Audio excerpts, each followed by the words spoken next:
하나님의 말씀은 신약성경 요한계시록 13장 11절과 18절 말씀까지네요. 11절에서 18절 말씀까지인데 11절만 제가 읽어드리겠습니다. 그 뒤에는 또 제 설교하면서 읽는 걸로 하고요. 11절만 제가 봉독하겠습니다. 이것은 하나님의 말씀입니다. 내가 보매 또 다른 짐승이 땅에서 올라오니 어린 양같이 두 뿔이 있고 용처럼 말을 하더라. 아멘. 오전 예배에는 제가 후 3년간 대환란이 시작될 때 하나님의 교회의 성도들은 어떻게 될 것인가, 상당히 지금 이제 중요한 내용입니다.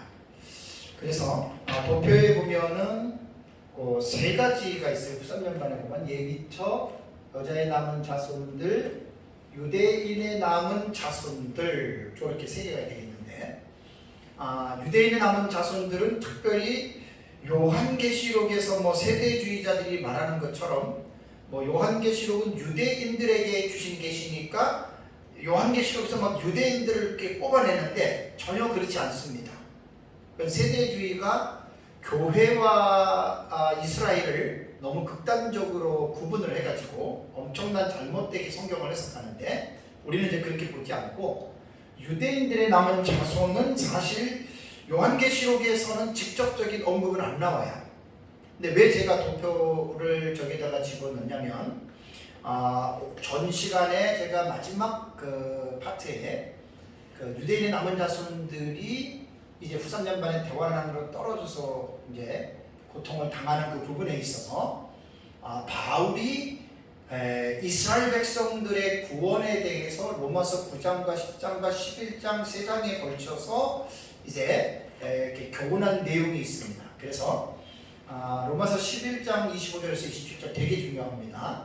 왜 하나님이 그 이스라엘 백성들의 구원에 대해서 이방인들의 구원이 수가 차기까지 하나님께서 이스라엘 백성들을 잠깐 이제 그 우둔하게 그들이 되었을까라고 하는 그 비밀, 미스테리온이라고 그러죠. 신비예요, 신비.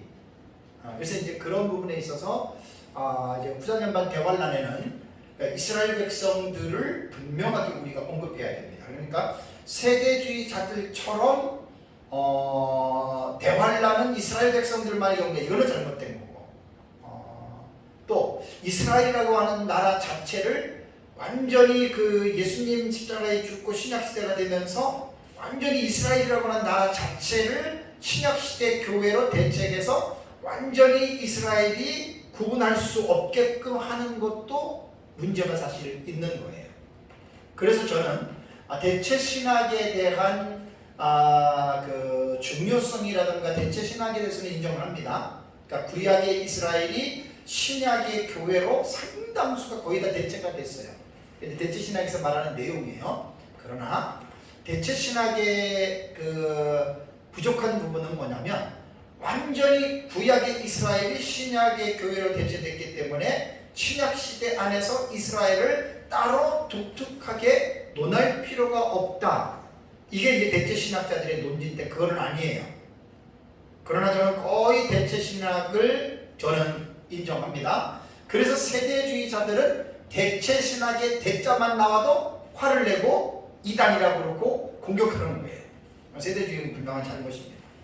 그래서 제가 도표에는 유대인들의 남은 자손에 대한 이 부분을 요한계시록 전체적인 맥락을 다룰 때에 요한계시록 안에 직접적인 언급은 없지만 마지막 때에 일어나는 그 상황 가운데에서는, 형편에서는 분명히 유대인들을 봐야 돼요. 그래서 아까 제가 오전에도 다니엘서 9장의 70일의 계시에 대해서도 여러분들에게 말씀을 드렸지만, 수신자가 이스라엘 유대인들입니다. 다니엘과 그의 백성인데 이스라엘 백성이지만 그것을 꼭 유대인들에게만 주어진 거고 어떤 신약의 교회와는 상관이 없는 것으로 만약에 본다면 그것도 잘못 본 거예요.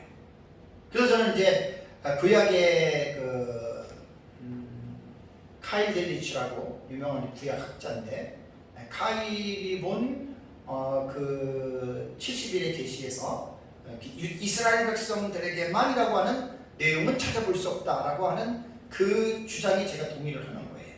그래서 이제 오전에 약간 말씀드린 대로 계시록 9장 24절 70일의 계시가 24, 25, 26, 27절 4절 나오잖아요. 거기에서 기름 부음 받은 자가 3번 나옵니다. 24절에 한 번 나오고 25절에 한 번 나오고 27절에 나오는데 그 본문에서 말하는 기름 부음 받은 자는 메시아 곧 예수 그리스도를 말합니다. 그러니까 70일에는 반드시 신약 시대의 예수님의 재림에 대한 그분의 공생애, 그분의 십자가, 그분의 재림에 대한 이러한 상황에서 그 70일에가 그 상황 속에서 70일의 기간이 들어간 거예요. 그래서 거기서 어떻게 유대인들만 콕 집어서 우리가 이해할 수 있겠냐고요. 그래서 요한계시록으로 넘어오면 한 일의 상황이 신약의 교회까지 전반적으로 그러니까 70일의 계시와 요한계시록에 기록된 6장부터 19장의 한 일에 대한 내용을 함께 같이 병행적으로 봐야 구약의 계시와 신약의 계시를 한 일에 나타나는 특히 후3년반에 일어나는 사건을 명확하게 우리가 하나의 그림으로 우리가 이제 볼 수 있다라고 하는 여러분 이 사실을 꼭 기억을 해야 됩니다. 그래서 오전에 제가 말씀드릴 때에는 한 일회가 후3년반이 되면 이제 예비치에 들어가는 성도들이 있고 신약의 교회 성도들은 예비치 못 들어가는 자들은 이제 그 여자의 남은 자손이라고 그러고 그다음에 이제 유대인들 가운데에 생명책에 기록된 자들입니다. 그러니까 유대인들 민족 이스라엘이라고 하는 혈통으로만 태어났으면 모두가 구원받는 건 아니고요. 다니엘서 12장 1절에 생명책에 기록된 자가 책에 기록된 자가 구원을 얻을 것이라. 그러니까 한정적이고 조건적이라고 하는 거 여러분들 꼭 기억을 해야 됩니다. 자, 그러면 이제 후3년반이 시작이 될 때 동시다발적으로 제가 8가지 정도 일어난다고 말씀을 드렸습니다. 그것이 뭐냐면 제가 이제 다 지난주까지 설교했던 거예요. 적그리스도가 평화조약을 파기하지요. 두증인들이 부활하고 승천하지요. 그 다음에 둘째인이 떼어지고 둘째화인 유브라데 전쟁 똑같은 중복 계시예요. 같은 계시예요. 다음에 5번째는 초대교회가 예비시처럼 들어간다. 이것도 제가 설교를 했고 그 다음에 이제 여자의 남은 자손들의 고난 제한주했고 이번 조절에 또 그거 다시 좀 했습니다. 그리고 가시적인 초대교회는 지상에서 사라지고 음료교회만 오늘 조금 더 이 부분을 제가 잠깐 말씀을 드립니다. 그리고 이제 거짓 선지자가 인류에게 공식적으로 짐승의 표를 강요하는데 이제 오늘은 이제 여기까지 지난주에 제가 그 8가지를 다 이제 마쳤다면은 이번 주부터는 후3년반이 동시다발적으로 일어나는 것으로 끝나는 게 아니라 이것도 전3년반의 상황처럼 어떻게 해요? 연대기적으로 일어나는 사건들이 있습니다. 그래서 제가 지금 몇 달 동안 지금 설교하는 내용은 향유를 요한계시록 도표에 관한 해설의 설교로서 요한계시록을 기록된 순서대로 지금 설교하는 게 아니라 요한계시록에 기록된 내용 전체를 이해하고 그 내용을 특별히 6장 이후부터는 장차될 일들의 계시를 연대기적으로 지금 설교를 하고 있기 때문에 장이 막 왔다 갔다 하는 거예요. 그래서 요한계시록은 반드시 2가지 관점에서 공부를 해야 됩니다. 그래서 제가 제 책에 보면은 형식상 구조로 요한계시록을 공부해야 되고 이것은 이제 기록된 대로 공부를 하는 거예요. 2번째가 이제 내용상 구조가 되는 거예요. 제가 지금 설교하는 것은. 그래서 요한계시록 안에 기록된 내용을 연대기적으로 지금 이제 보고 있는 겁니다. 자, 후 3년반 기간에는 시간적인 간격을 두고 일어난 사건은 약 10가지 정도가 됩니다. 10가지 정도가. 왜 10가지 정도냐? 지난번에는 제가 4가지라고 얘기를 하고 7번째 나팔에 7대접 들어갔다 그랬죠. 그죠? 그러니까 이게 10가지 정도 되는 게 보세요.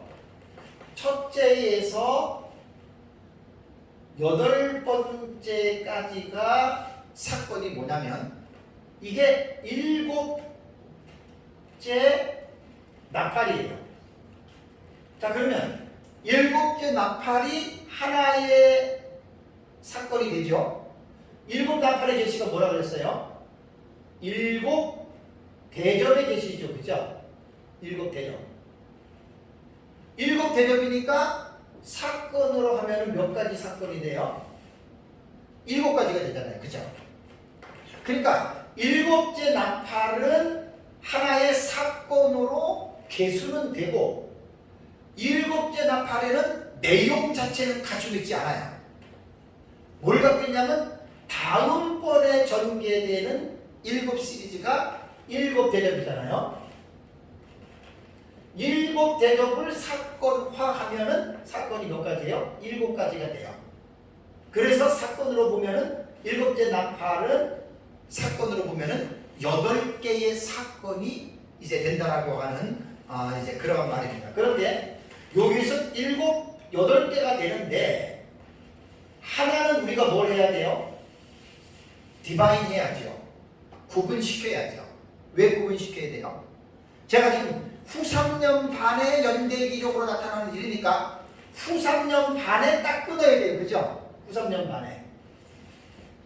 후 3년 반에 끊으면 6번째 나팔이 뭐지요? 예수님의 재림이죠?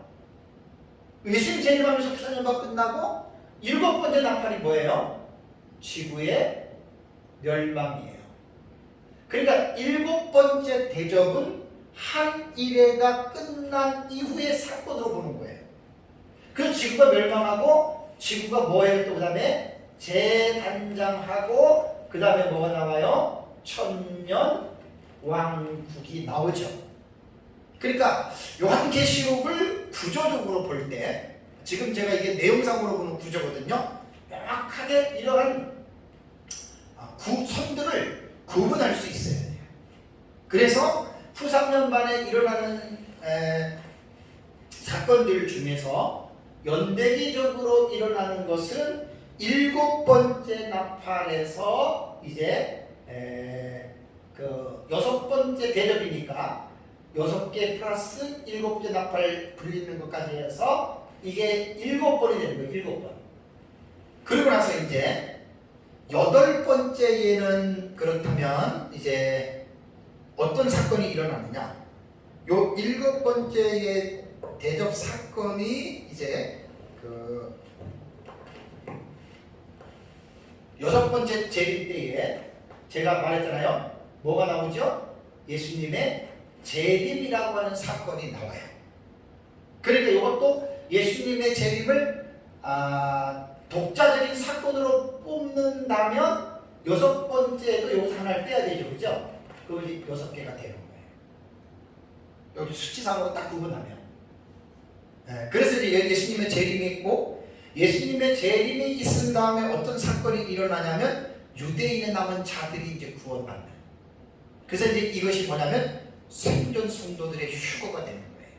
요게 한 일의 후 3년 만에 끝날 때까지 나타나는 이제 요것이 연대기적인 사건 안에 이제 들어갑니다. 그러면 이번 시간부터는 후 3년 만에 연대기적으로 일어나는 사건에 대해서 여러분들에게 이제 말씀을 드리는데 우선 후 3년 만의 가장 큰 특징이라고 한다면 이제 적그리스도가 한 일회의 언약을 파기하죠. 그죠? 언약을 깨뜨리고 이제 제사와 예물을 금지하는 사건이 나와요. 이것은 거의 이스라엘 백성들의 예루살렘 성전과 연관된 것을 해석해야 돼요.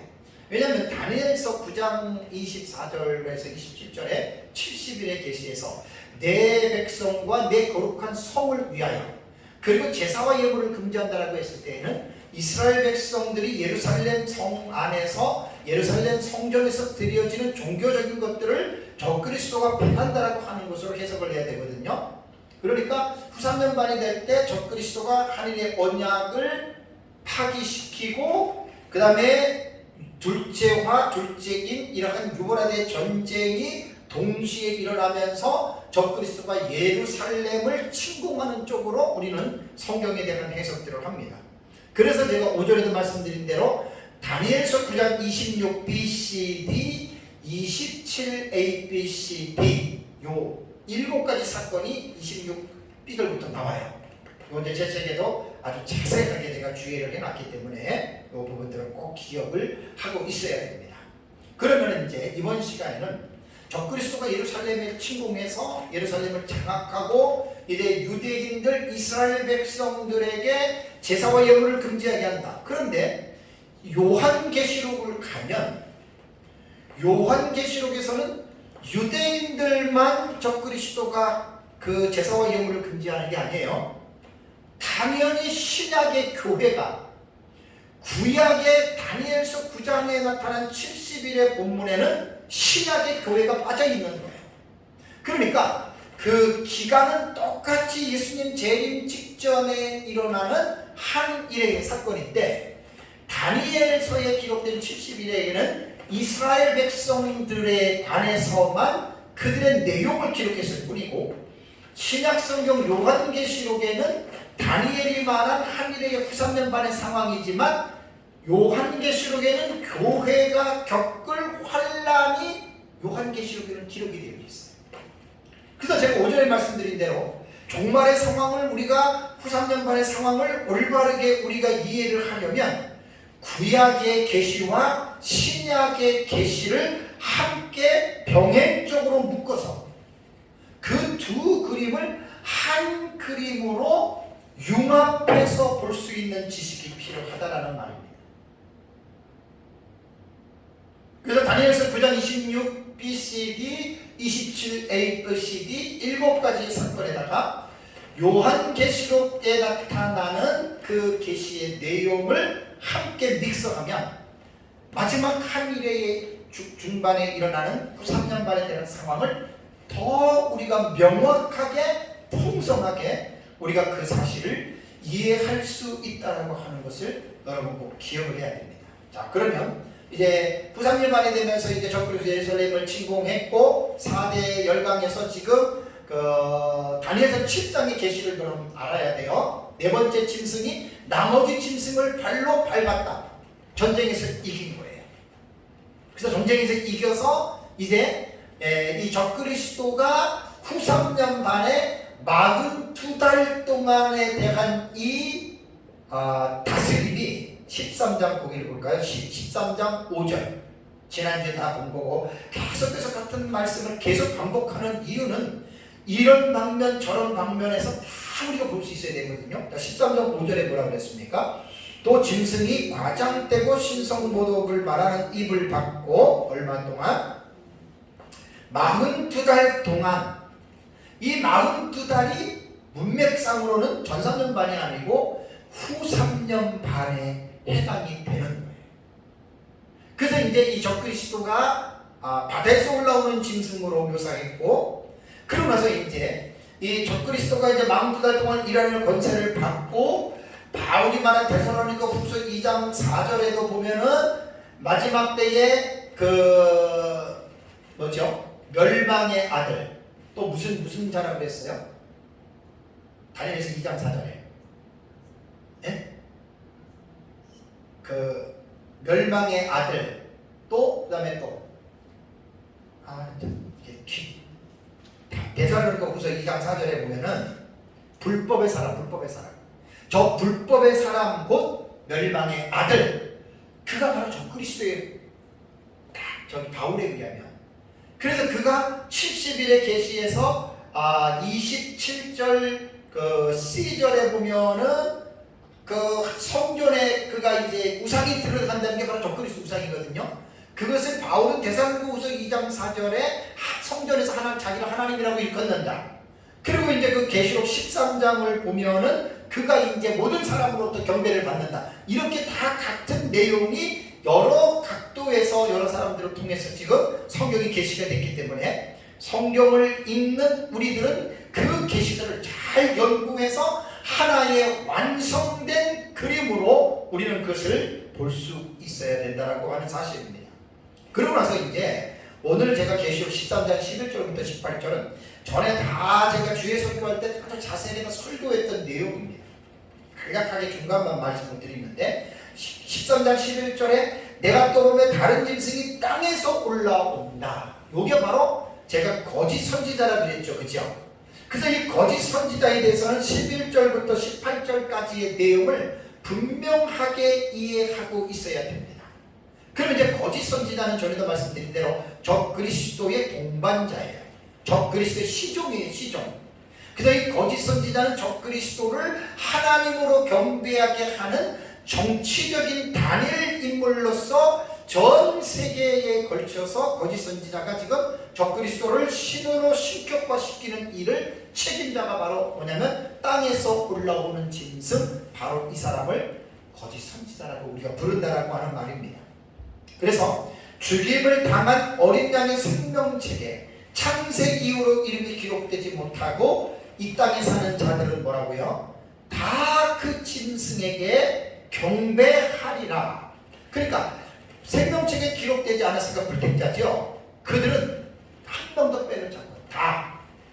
여기서 짐승은 13장 1절에 바다에서 올라오는 짐승입니다.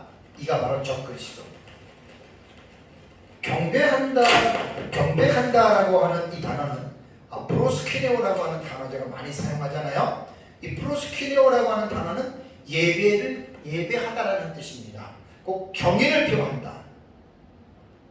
그러니까 이게 프로스키네오는 프로스라고 하는 이 뜻은 무엇을 향하여, 퀴네오라고 하는 말은 입맞추다에서 유래가 된 단어입니다. 그러니까 생명책에 기록되지 않는 모든 사람이 적그리스도를 예배한다, 그런 뜻이에요.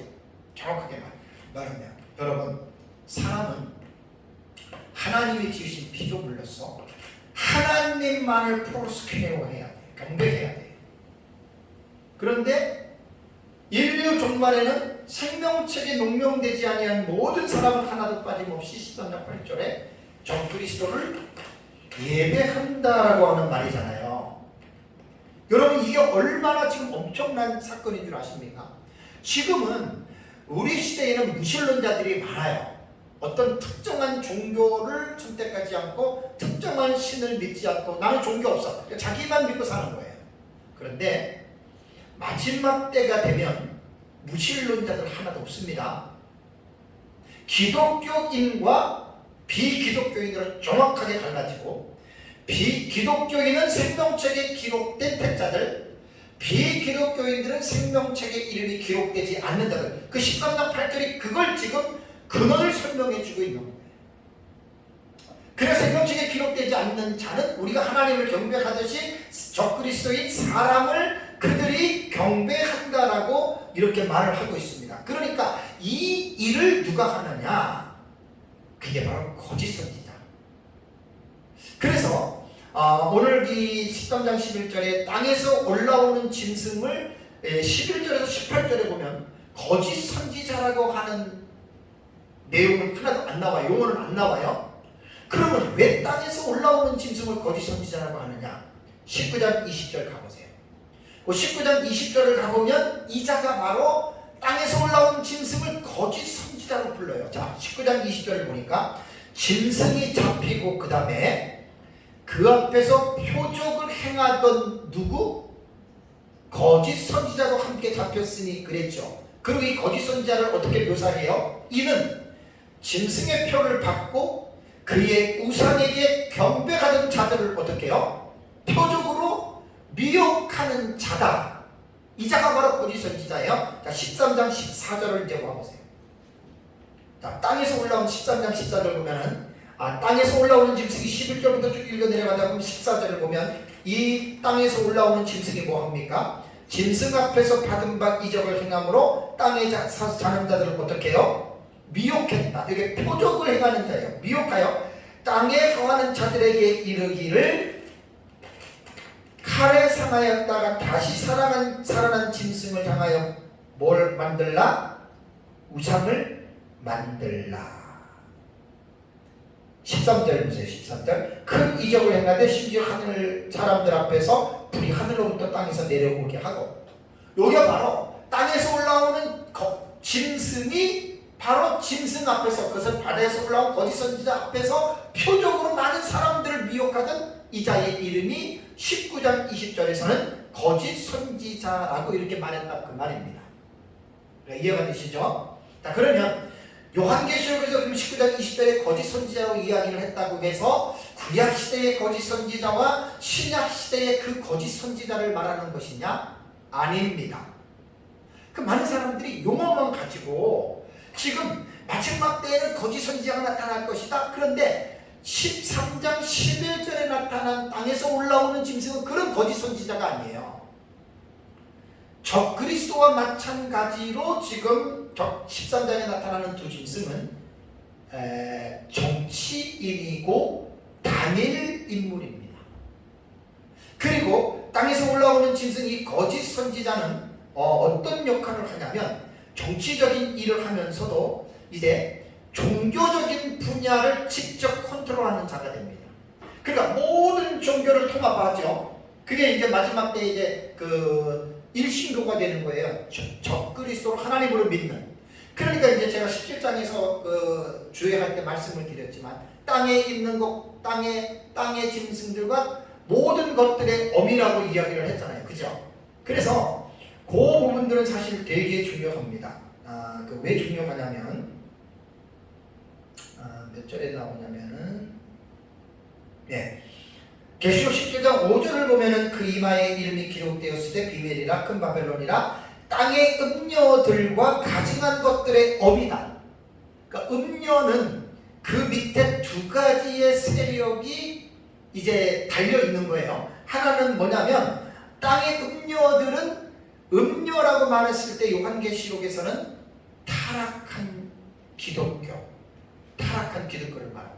이단과 사이비 이런 것들 다 음녀로 하나로 지금 묶여져요. 그게 이제 땅의 음녀들이고, 그러니까 변질된 교회입니다.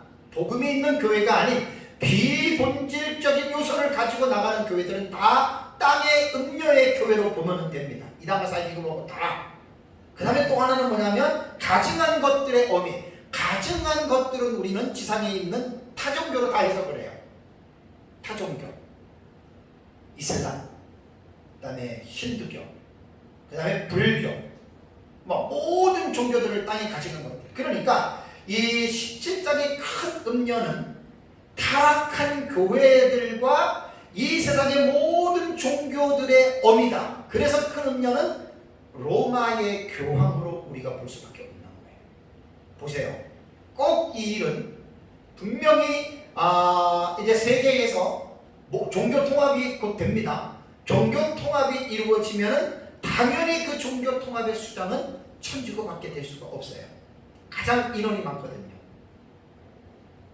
그래서 거짓 선지자는 구약에서 말하는 그런 거짓 종교적인 그게 아니고 종교적인 일들을 모든 일들을 딱 그 컨트롤하는 자예요.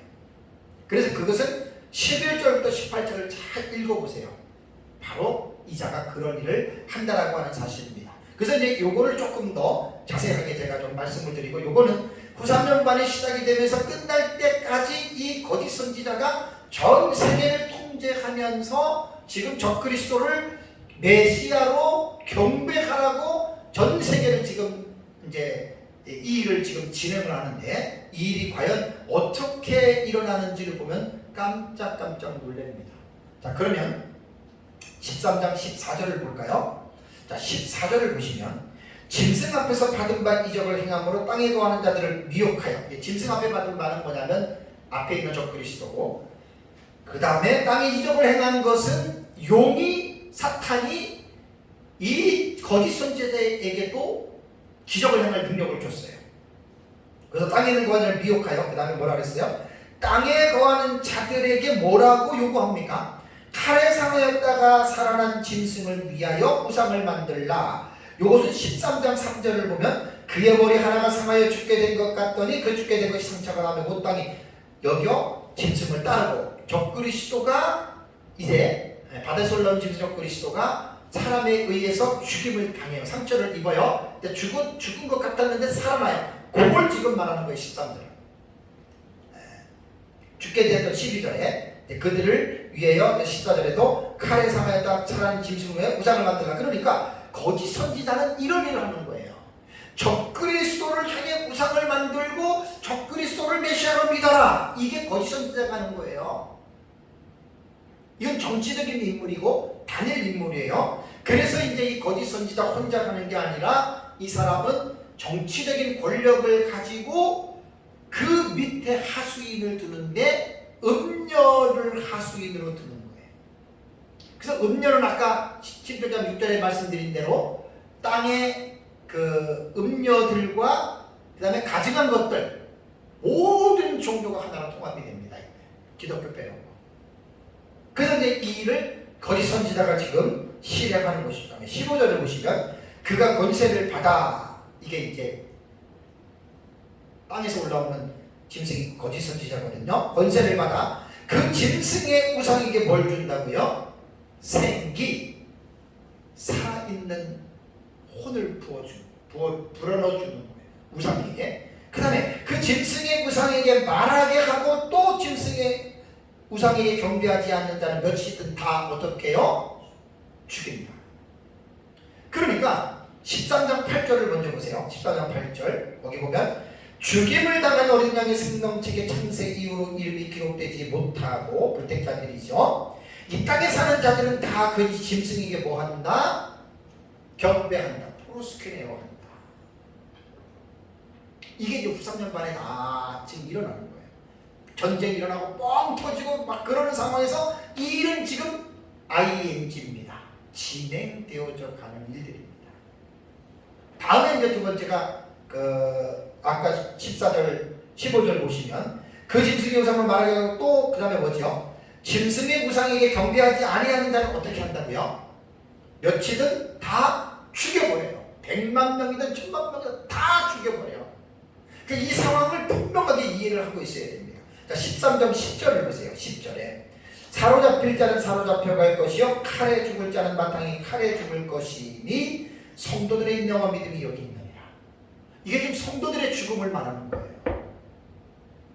요한계시록을 잘 연구해 보면요, 진짜 이게 미래적인 해석법을 모르면 안 돼요. 진짜 뭐 과거적 해석, 역사적 해석, 이상주의 해석들이 있긴 한데 진짜 이게 미래주의 해석은 꼭 공부를 해야 됩니다. 설교자들.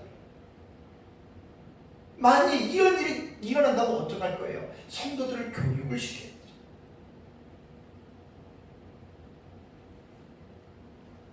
칼에 죽을 자는 마땅히 칼에 죽고, 이게 짐승의 경배를 하지 않기 때문에 죽이는 거예요. 17장 6절을 가볼까요? 17장 6절에 보면은 어느 정도로 죽이냐 볼까요? 17장 6절가 되게 중요한 말입니다. 또 내가 보네, 이 여자가, 이 음녀거든요, 성도들의 피와 예수의 증인들의 피에 취한지라 내가 그 여자를 보고 놀랍게 여기고 크게 놀랍게 여기니. 음녀가 죽여요. 그러니까 경배를 받는 주인공은 적그리스도. 적그리스도에게 사탄이 경배받는 거예요. 그 적그리스도를 경배하게 하는 그 일을 주도하는 그 하수인이 누구냐면 바로 거짓 선지자예요. 거짓 선지자는 자기 밑에 모든 종교를 컨트롤할 수 있는 세계의 모든 종교를 하나로 융합한 음녀의 세력을 집중적으로 컨트롤한다는 말입니다. 그래서 이 일은 로마 캐토릭을 중심으로 모든 종교가 하나로 통합이 되는 것은 나는 100% 나는 확신합니다. 조금만 더 시간이 지나보세요. 로마 캐토릭은 기독교가 아닙니다. 기독교에서 변질된 가장 무섭고 가장 사악하고 가장 못된 종교가 로마 캐토릭입니다. 캐토릭의 교리들을 한번 여러분 살펴보세요. 차라리 이단이나 사입이나 타종교처럼 완전히 달라버리면 괜찮은데 너무나 기독교와 똑같은 옷을 입고서, 그리고 기독교의 절대 진리인 하나님의 말씀을 플러스를 7번은 플러스를 해놓고 거기다가 또 교황이 하나님이라고 하는 자리까지 앉혀놓고 완전히 하나님의 진리를 혼잡스럽게 만들어 놓은 것이 그게 바로 천주교란 말이에요. 되게 좀 심각합니다. 역사를 모르는 사람들은 천주교를 되게 좋게 평가해요. 왜냐하면 천주교는 기독교에서 변질된 게 천주교입니다. 천주교인들은 역사를 어떻게 보냐면, 기독교가 1517년에 천주교로부터 다른 살림을 차려서 나갔다. 그 웃긴 거예요. 그 웃긴 역사가 아니에요. 기독교의 역사는 예수님 당시부터 시작이 되잖아요. 천주교의 역사는 언제냐?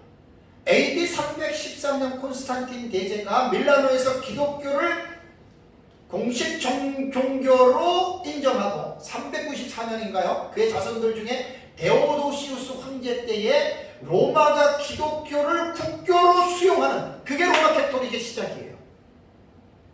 역사를 분명하게 인식하세요. 그리고 천주교가 기독교를 엄청나게 그때부터 이제 타락하게 만들고 혼합종교로 만들어서 중세시대에 한 590년에 그레고리 1세 그 대제 때부터 이제 중세로 보통 보는데, 종교개혁자가 약 1000년 동안 엄청나게 기독교를 타락시키고 변질시켜 놨습니다. 그래서 루터의 종교개혁은 천주교에서 뛰쳐나온 게 아니라 소라 스크립투라, 오직 성경, 백투더 바이블, 성경으로 돌아가답니다.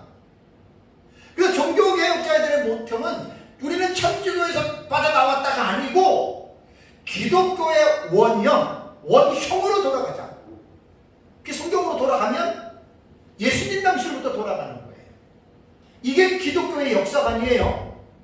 천주교인들의 역사에 여러분 미혹당하지 마세요. 그래서 천주교는 루터를 적그리스도로 보고 사탄의 앞잡이로 봅니다.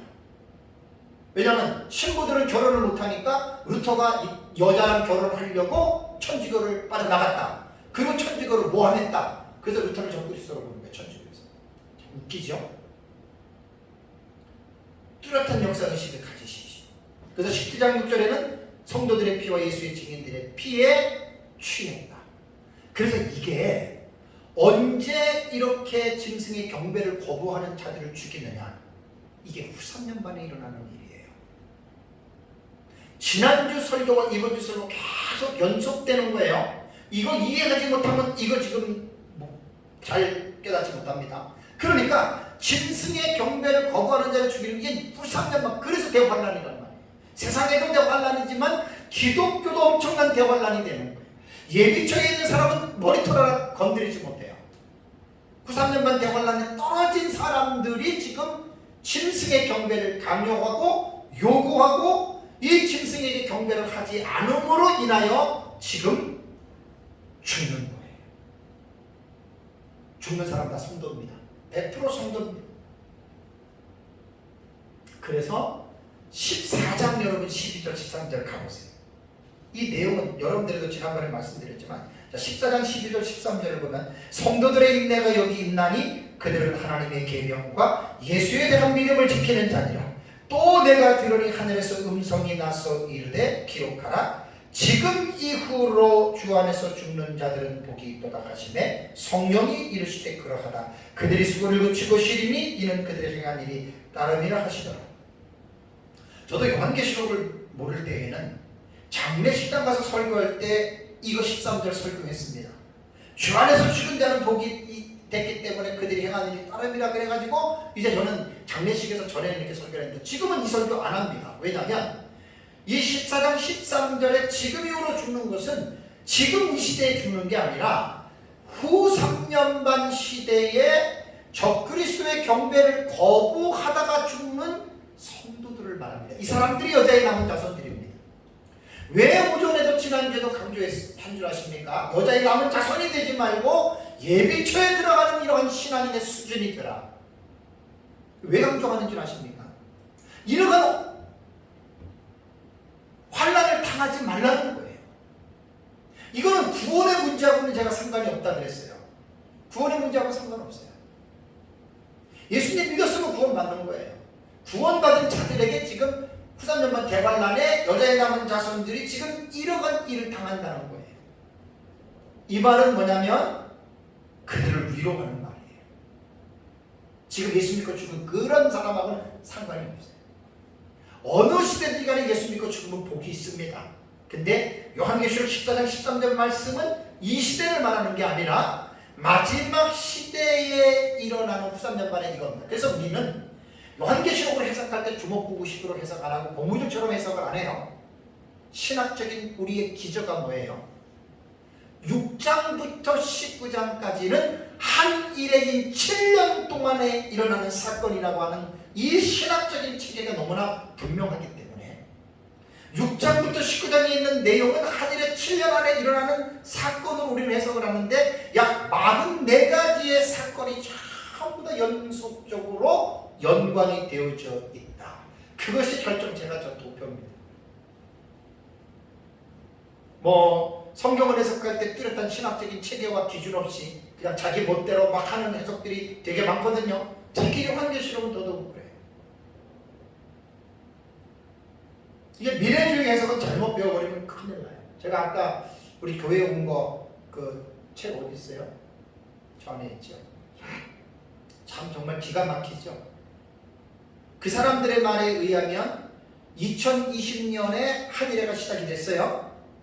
지금 셋째인이 떼어지는 시기예요. 그래서 2027년에 예수님 재림이에요. 그 사람들은 시한부 종말론자들입니다. 그래서 우리가 쓰는 용어 똑같이 쓰죠. 한일회, 전산연반, 구삼연반 가장 똑같이 써요. 그래서 제가 미래적 해석법이 왜 위험하고 제대로 배우지 않으면 이단이나 사입이나 정통이나 별다를 바가 없다라고 하는 것, 그래서 하는 말이에요. 그냥 러시아 우크라이나 전쟁이 지금 셋째인이 떼지는 거예요. 지금 기근이. 그거는 성경을 코미디 해석이죠. 기근이 지금 러시아가 우크라이나를 침략한 것은 기근은 비가 안 오고 그래가지고 농사 자체가 먹을 것이 없어서 그런 기근이 아니에요. 우크라이나에 뭐 몇천 톤의 곡물이 있는데 그것만 지금 다 세계적으로 수출이 돼도 막힌 숨통은 풀린다 그래요. 그런 기근이 아니라고요. 그리고 아까 그 사람들 책 보셨죠? 첫째인 그게 뭐죠? 백신이 첫째인 지금 흰말 나타났다 이렇게 해석을 하는 거예요. 그러니까 미래적 해석을 취하는 그 사람들은 시한부 종말론자들이고 보니까 뭐 네이버에 그 카페도 만들어 놓고 했더라고요. 성경 모르는 사람들 미혹당하는 사람들 꽤 있어요. 저 사람들 자기 돈 들여가지고 저 무료로 그 책자를 전 칼라로 해가지고 전국으로 지금 돌리고 있는 거예요. 지금 저거를 저 사람들은 되게 자기들이 하나님 앞에 충성된 자들이라고 지금 착각하고 있는 거예요. 저런 한번 미혹당하면은요 헤어나오지 못해요.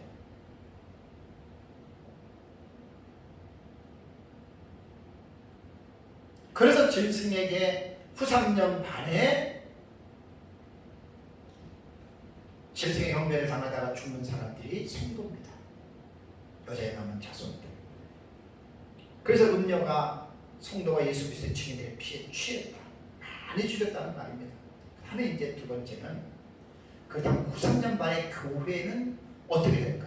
자, 제가 예비처 여자의 남은 자손들, 유대인의 남은 자손들 이야기를 했어요. 자, 교회의 개념은 우리가 교회는 어떻게 봐요? 교회는 가시적인 교회와 비가시적인 교회가 있어요. 가시적인 교회를 우리는 뭐라 그래요? 유형교회라 그러고 비가시적인 교회를 무형교회라 그러죠. 무형교회. 유형교회는 구원받은 사람들이 이 세상에서 건물을 중심으로 모이니까 셀 수 없이 많고, 무형교회는 구원받은 모든 사람들을 하나의 교회로 그냥 보는 거예요. 이것은 시간과 공간을 초월하는 거예요. 그럼 3년 반 한일회가 되면 유형교회와 무형교회를 볼 때 무형교회는 그대로 존재하지만 유형교회는 어떻게 될 것 같아요? 절대로 존재할 수가 없어요. 자, 지금 만약에 3년 반 대반란이라고 생각해 봅시다. 적그리스도가 지금 짐승의 표 맞지 않으면 무조건 죽여요. 자, 그런데 지금처럼 우리가 교회 이름을 써놓고 여기 나와서 예배를 드린다면 어떻게 될 것 같아요? 경찰관들이 찾아오듯이 그들이 올 것 같아요? 안 올 것 같아요? 당연히 오지요. 뭘 강요하겠어요, 우리한테? 적그리스도를 예배해라. 그럼 우리가 신앙을 가지고 있으면 우리가 우상을 섬깁니까? 안 섬기죠? 그럼 죽는 거예요. 그러니까 이 3년 반에는 자연적으로 가시적인 유형교회는 사라질 수밖에 없어요. 이게 뭐냐? 자체를 감춘다는 거예요. 그러니까 지상에서 볼 때 유형교회는 사라져버리고 무형교회는 없어지지 않습니다. 이제 이 흩어진 사람들, 여자의 남은 자손들이 이제 흩어져서 전 세계적으로 3, 4, 5 모이겠죠.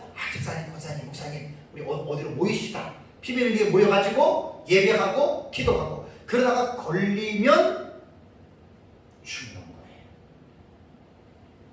이게 계시록 13장을 잘 연구해보세요. 안타깝게도 이상주의와 과거주의와 역사주의로 요한계시록을 해석하는 사람들은 이 말을 지금 귀담아 듣지를 않아요. 난 참 마음이 아픕니다. 역사주의, 과거주의, 이상주의는요 사실 솔직한 얘기로 뚜렷한 이 시대에 우리에게 정확하게 이것이다라고 말해주는 해석법들이 아니에요. 이미 다 과거에 성취가 되고, 이상주의 같은 경우는 사건으로 보지 않고 그냥 영적으로 그냥 적용하는 쪽으로만 생각을 할 때는 상관들이 없어요. 그런 솔직한 얘기로 저는 그 사람들의 해석을 무시하는 게 아니라 그런 해석법은 안 배워도 괜찮아요. 왜? 요한계시록이 과거에다 이루어졌다라고 하는 거 모르면 어때요? 과거에다 이루어진 건데. 근데 미래적인 해석법인 이 해석은 다른 해석을 시도하는 사람들 꼭 배우셔야 돼요. 만약에 미래적인 우리가 해석하는 이 해석대로 역사 세계에 일어나면 어떻게 하려고 그래요? 그 책임을 누구한테 돌리려고 그래요? 그러니까 이제 유형교회는 자치를 감출 수밖에 없지요. 칼에 죽을 자는 칼에 죽고 마땅히 사로잡힐 자는 사로잡혀가니까 아까 15절 말씀한 대로 경배하지 않는 자는 다 죽여버리니까 이제 이들이 피해서 있습니다. 그러면 마지막으로 제가 말씀드리고 싶은 거는, 자 이제 예비촌 못 들어갔어요. 이제 교회도 눈에 보이는 교회 사라졌어요. 자기네들끼리 아는 사람끼리 어쨌든 적그리스도의 낯을 피해서 후 3년만 3년 6개월을 지내야 돼요. 끔찍한 거예요 지금 사실. 뭐 시장에 가서 마트에 가서 뭘 사 먹어야 되는데 이때 되면은 13장 제가 그때 그 7절 8절에서 지금 말씀드렸잖아요. 이마와 오른손에 짐승의 표 666을 받지 않는 사람들은 매매할 수 있어요 없어요? 못해요. 내가 금이 있고 내가 쌀이 있어서 남에게 팔고 그 돈을 가지고 내가 다른 거를 사면 되는데, 돈이 있고 뭐가 있어도 표를 받지 못한 사람들은 무용지물이에요. 실합니다. 실제 일어납니다. 그러니까 경제 정책을 통해서 이것을 시행하는 이유는 모든 사람들에게 적그리스도를 경배하게 하기 위한 수단과 목적으로 표를 새기고 그 표를 매개체로 해서 매매에 대한 이 부분들을 컨트롤한다는 거예요. 그러니까 가만히 생각해보면 여자의 남은 자손들이 후 3년 반에 떨어져서 얼마나 삶의 어려움을 겪을지 상상이 됩니다. 그래서 여자의 남은 자손들은 계시록 12장으로 다시 돌아가면 헤롯 옷 입은 여자의 그 공동체, 그 무리에서 어떻게 해요? 남았다는 말은 뭐지요?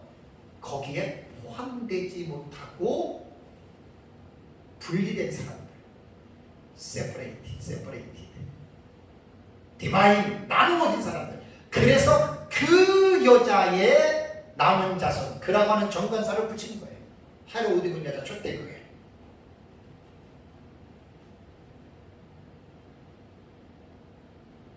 지난주에 제가 12장 17절에 그 여자의 남은 자손은 예배처 못 들어갑니다. 근데 여자의 남은 자손들을 보면은 그 12장을 다시 한번 볼게요. 12장 17절을 먼저 가보세요. 또다시 한번 여자의 남은 자손들 지난주에 했는데 또다시 한번 기억을 상기시키기 위해서 제가 말씀을 드릴게요.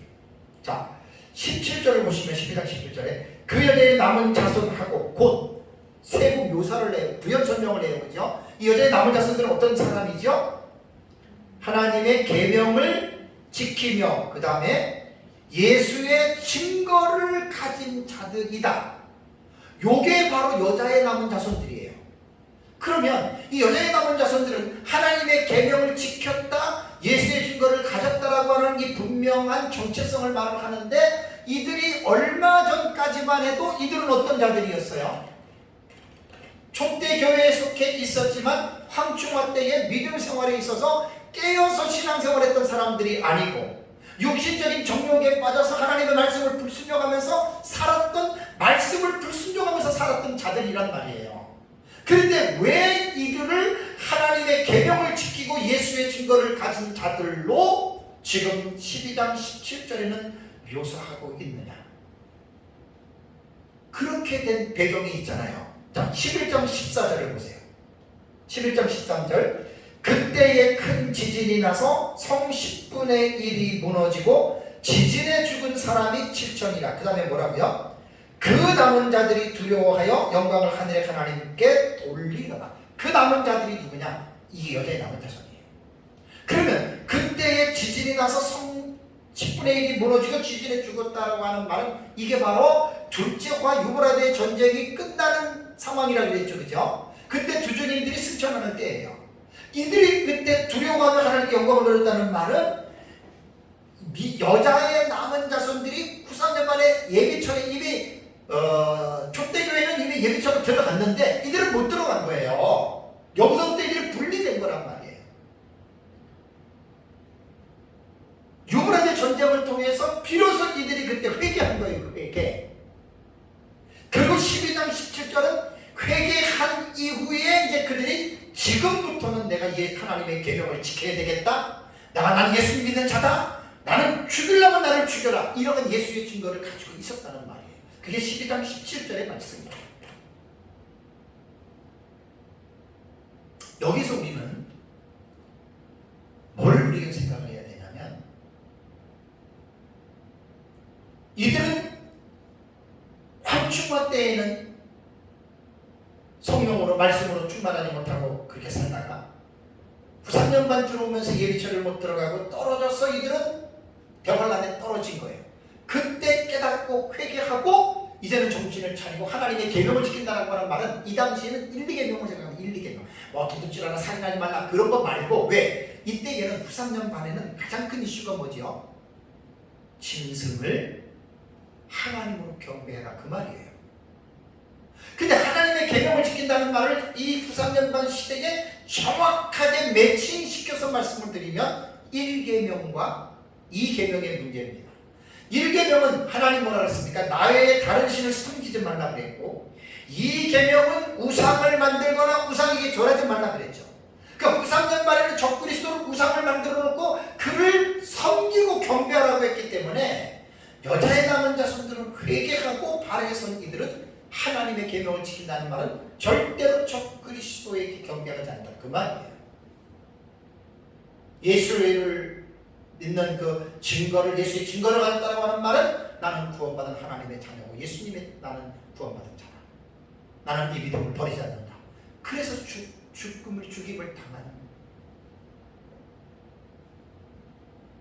그래서 이제 지난주에 말씀드린 대로 12장 17절에 여기 보면은 하나님의 계명을 지키며 그 다음에 예수의 증거를 가진 데서 동사 2개가 나와요. 지켰다, 가졌다.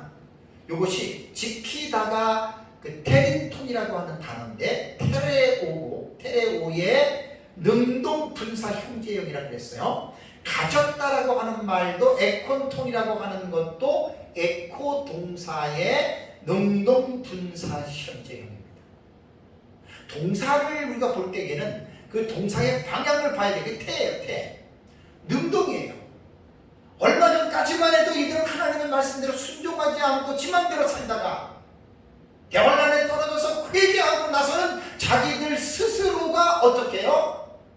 현재형이니까 하나님의 계명을 지키고 예수의 증거를 끝까지 붙들고 적극적이면서도 계속해서 지속적으로 이들이 붙들고 간다. 동사 하나에서 그 파싱을 해보면은 분해를 해보면은 이런 의미를 충분히 헬라어에서는 우리가 느낄 수가 있습니다. 엄청난 혼란을 겪죠. 여자의 남은 자손들. 근데 모두가 다 죽지 않아요. 계시록을 가르치는 사람들, 뭐 이단과 사이비도 그렇고, 뭐 올바르게 가르치는 사람들 보면 대부분 이 미래적인 해석을 하는 역사적 전천년주의자들도 보면은 여자의 남은 자손들 분명히 자기들이 불순종해서 지금 자기들의 책임으로 고난을 겪는 거죠, 그죠? 그리고 어떤 분들은 매몰차게 이 여자의 남은 자손들은 황충일한테 순종하지 않고 자기들이 불순종해가지고 넘어졌기 때문에 이들은 마치 후삼년반에서 그냥 전부 다 죽는다. 한번 불순종한 게 너무나 끔찍하다. 이렇게들 사실 몰아붙여서 해석하는 사람들이 있어요. 저는 그 해석에 반대합니다. 동의할 수 없습니다. 제가 절대적으로 이상하게 여러분 우리가 여자의 남은 자손들을 그렇게 몰아가면 안 된다는 거예요. 왜냐하면 이들은 분명히 회개했거든요. 분명히 하나님 앞에서 이들이 회개를 했기 때문에 하나님은 회개한 것에 대해서는 용서해 주십니다. 그리고 무슨 뒤끝이 있는 것으로 몰아붙여가면 절대로 안 돼요. 그렇게 보면은 안 돼요. 그래서 저는 이 부분들은 성경에 구체적으로 기록이 되어 있지는 않지만 제 나름대로 성경적인 사상과 성경적인 부분들을 통해서 제가 한번 이 부분들을 제가 유추를 해봤습니다. 그것은 뭐냐면 하나님은 어제나 오늘이나 영원토록 변함이 있어요, 없어요? 변함없어요? 구약의 하나님이나 신약의 하나님이나 다른 분입니까? 같은 분입니다. 그럼 하나님이 같은 분이라면 우리는 구약 성경과 신약 성경의 전체를 통해서 뭘 우리가 볼 수 있냐면 하나님에 대해서 하나님의 속성, 그 다음에 하나님의 성품, 그 다음에 하나님의 사역. 그 조지신앙에서 실론에 들어가면 요거 꼭 공부를 하거든요. 하나님의 이름도 있어요. 그럼 이름 속에서도 하나님의 속성과 성품이 다 나와요. 하나님의 속성, 성품, 사역을 미루어 볼 때 하나님은 후삼년반에 여자의 남은 자손으로 전락한 이들을 매몰차게 몰라라 한다거나 내 말 안 들었으니까 필요 없어. 절대로 그럴 분이 아닙니다. 하나님은 자비를 베푸십니다. 그리고 하나님은 늘 함께 하시는 분이십니다. 그래서 저는 여자의 남은 자손들을 비록 이들이 잘못했지만 이들은 무슨 범죄자 취급해가지고 마치 비참하게 이 사람들은 다 죽을 것이라 라고 이렇게 낙인을 찍고 이렇게 이들을 몰아간다면 하나님의 자비와 하나님의 긍휼과 이러한 하나님의 속성과 실제적으로 하나님의 사역에서 구약시대라든가 신약시대에 나타난 이 하나님의 사역에 있어서 우리가 그분을 어떻게 설명할 것입니까? 그래서 저는 이런 부분에 있어서 여자의 남은 자손들이 비록 이들이 불순종해서 그렇게 대환란 가운데 떨어졌지만 이들을 지나치게 한쪽으로 몰고 가는 것은 저는 그 성경을 잘못 보는 해석이라고 저는 그렇게 생각을 합니다. 사랑하는 성도 여러분, 후삼년반 대환란은 성경에 예언된 하나님의 계시입니다. 그래서 후삼년반 대환란에는 약 8가지 사건들이 동시다발적으로 일어나고 약 한 10가지 정도 이제 이것이 연대기적으로 사건이 이제 일어나는데 93년반이 시작이 되면서 연대기적으로 짐승의 표를 강요하는 거짓 선지자의 사역이 93년반 끝날 때까지 지속됩니다. 그래서 이제 생명책에 기록되지 않는 모든 자들은 짐승의 표를 받고 짐승을 경배하고 짐승의 표를 거부하는 연애 남은 자손들 걸리게 되면 다 죽습니다. 이것이 93년반에 나타나는 상황이라고 하는 이제 그러한 사실입니다. 우리는 지금 이 계시를 들으면서 지금 일어나는 일이 아니고 장차 될 일이에요. 이건 언제 일어나는지 아무도 모릅니다. 아까 그 시한부 종말론자들처럼 2000년에 7년 환란이 시작이 됐고 2027년에 예수님 재림다. 그건 전부 다 이단이죠. 이단. 우리는 언제인지 그때를 알 수가 없어요. 그래서 우리는 이 교훈을 통해서 뭘 깨달아야 되냐면 언제인지 모르지만 어떻게 해요? 이것은 역사세계에 도래합니다. 역사세계에 도래를 하고 그럼 지금 그러면 우리는 어떻게 살아야 되느냐? 아직 시간이 남았어. 아직도 괜찮아. 이렇게 생각하는 건 오산이에요. 왜냐하면 오전에 제가 여러분들에게 크로노스라고 하는 물리적인 시간 속에서 카이로스라고 하는 하나님의 특정한 사건들이 일어나요. 한 일에도 언제 시작될지는 모르지만 시작이 된단 말이에요.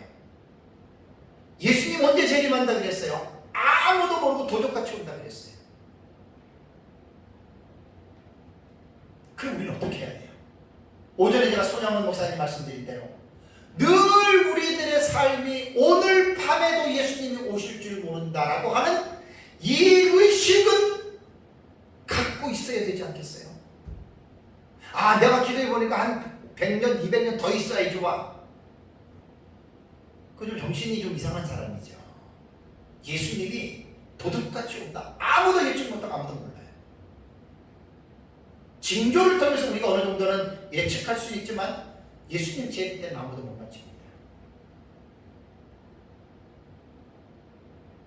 그래서 우리는 제가 늘 강조하는 게 그랬잖아요. Here and now. 지금 여기에서예요. 그러니까 오늘이라고 하는 현실을 무시하거나 등한시하지 말고 미래에만 관심을 갖더라 그런 게 아니란 말이에요. 미래에 관심은 갖되 오늘이라고 하는 현실을 현재를 충성스럽게 살아가라는 거예요. 하나님의 말씀과 성령의 충만한 가운데 살아가라는 말이에요. 죄를 미워하고 예수님의 재림을 사모하면서 살아가라는 말입니다. 누가복음 21장 34절 36절 제가 요한계시록 설교할 때 가끔 뒤에 마지막에 제가 여러분들에게 예수님의 교훈과 베드로의 교훈과 바울의 교훈을 제가 한 6가지를 계속하는 게 있어요. 그것하고 마칠게요. 누가복음 21장 34절 36절에 예수님은 너희는 스스로 조심하라. 그렇지 않으면 방탕함과 술 취함과 생활의 염려로 마음이 둔하여지고 뜻밖의 그날이 덕과 같이 너희에게 이르리라. 이 말이라. 재림을 말하는 거예요. 예수님이 개인이 갑자기 죽는 그걸 말하는 게 아니라 재림이에요. 그래서 35절에 이 날은 온 지구상에 거하는 모든 사람에게 이 말이라 라고 말했어요. 재림을 말하는 거예요. 그러니까 스스로 조심하고 있으라는 거예요. 하루하루를. 이러므로 너희는 장차 올 이 모든 일을 능히 피하고 인자 앞에 서도록 항상 기도하며 깨어있으라. 신약의 교회는 항상 예수님의 재림을 기다리면서 기도하면서 깨어서 살아가는 것이 신약시대 교회의 성도들이 해야 할 삶입니다. 이걸 성경은 우리에게 강조하고 있어요. 베드로 사도도 베드로서 3장 10절과 14절에 그러나 주의 날이 도둑같이 오리니 그날에 하늘이 큰 소리로 떠나가고 물질이 뜨거운 물에 풀어지고 땅과 그 중에 있는 모든 일들이 드러나리로다. 이 모든 것이 이렇게 풀어지리니 너희가 어떠한 사람이 되어야 마땅하냐? 곧 이러한 예수님의 재림을 통해서 도둑같이 오고 이 세상에 불심판을 받는데 과연 너희는 어떠한 사람이 되어야 마땅하냐? 베드로의 답변은 이겁니다. 거룩한 행실과 경건함으로 살아가라. 그리고 하나님의 날이 임하기를 바라보고 간절히 사모하라. 약 2000년 된 사도예요. 2000년 전에도 그렇게 살았어요. 근데 지금 우리는 2000년 동안 안 왔다고 해서 에이 거짓말이야 그게 아니죠. 신앙은 어느 시대든지 간에 이렇게 살아야 돼요. 항상 거룩한 행실과 경건함으로 예수님의 재림을 간절히 사모하면서 사는 것이 신약시대 교회 성도들의 삶입니다. 어느 시대든지 간에. 그리고 베드로는 뭐라고 했냐면 14절에 주 앞에서 점도 없고 흠도 없이 평강 가운데에 나타나기를 힘쓰라. 우리에게 그렇게 말하는 거예요. 지금 오늘이라고 하는 현실을. 사도 바울도 데살로니가전서 5장 23절에 평강의 하나님이 친히 너희를 온전히 거룩하게 하시고 또 너희의 영과 혼과 몸이 그 다음에 우리 주 예수 그리스도께서 강림하실 때에 흠없게 보존되기를 원하노라. 이 성경이 말하는 거예요.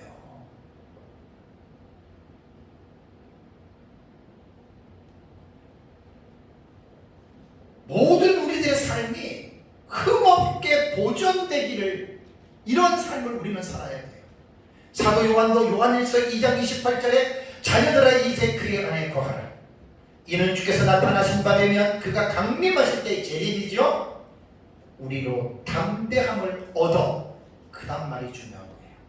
그 앞에서 부끄럽지 않게 하려 함이라.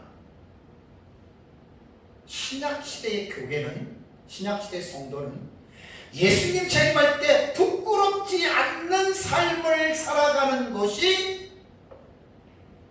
신약시대 교회 성도들의 삶의 자세입니다. 이러한 종말론적인 예수님의 재림에 입각한 이러한 메시지를 우리의 마음속에 늘 깊이 새기고 살아야 돼요. 말씀을 맺겠습니다. 후 3년 만에 거짓 선지자가 모든 사람들에게 짐승의 표를 강요합니다.